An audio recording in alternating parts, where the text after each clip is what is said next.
Well, I'm Simon Scholes. I'm the founder and creative director of Perception Studios. We're an award-winning visual marketing agency, and we help brands and businesses create content that helps them stand out on social media, be that video, animation, aerial work, photography, graphics, all sorts of different types of stuff.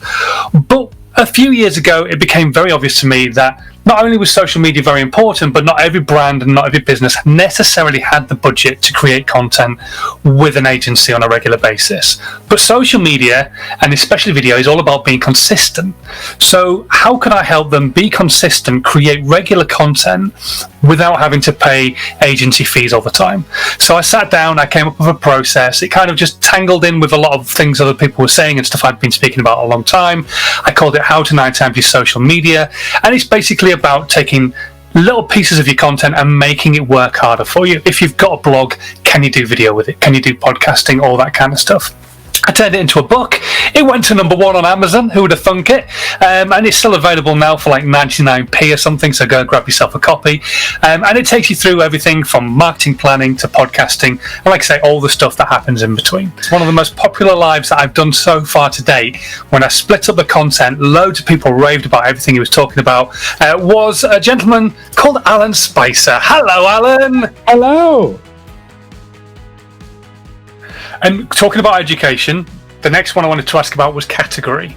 Okay. Now, I put a lot of my content into category of education because that's what it's generally all about.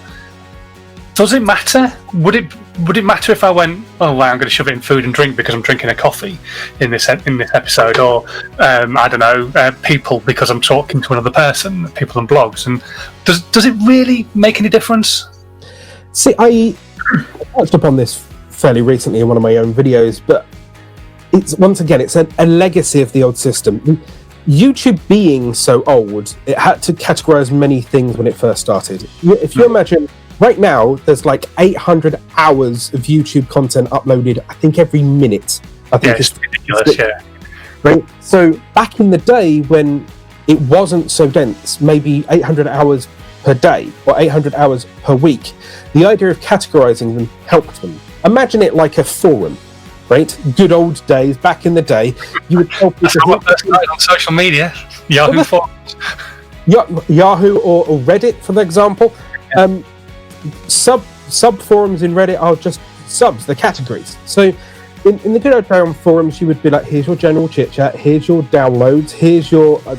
I run a wrestling fan website for ages, so it'd be like, here's you talking about Raw, here's SmackDown, here's TNA, here's WWE, right? Back then it would help because it would categorize exactly what you are.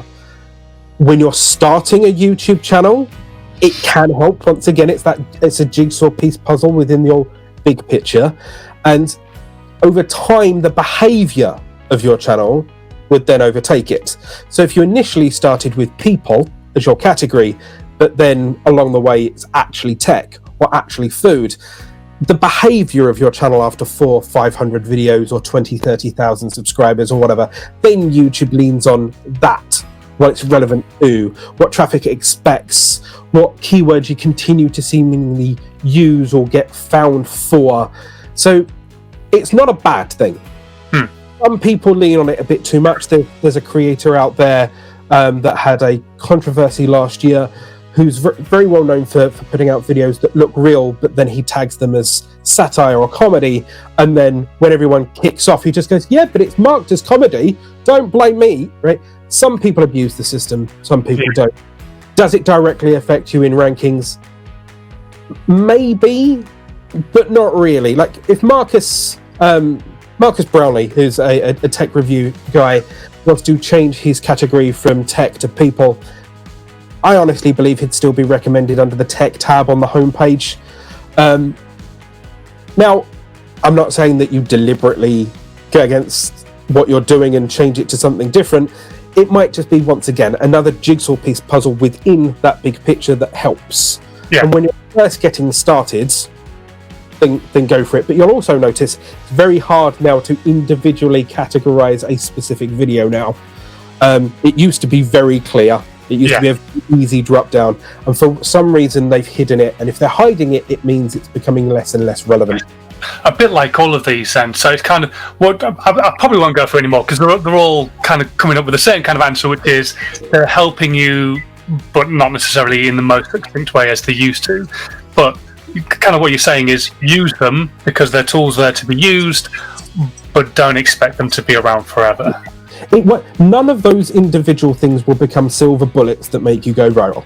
You won't go back and change the last 20 of your videos and change its category from how to gaming, and that's not how it works. Yeah.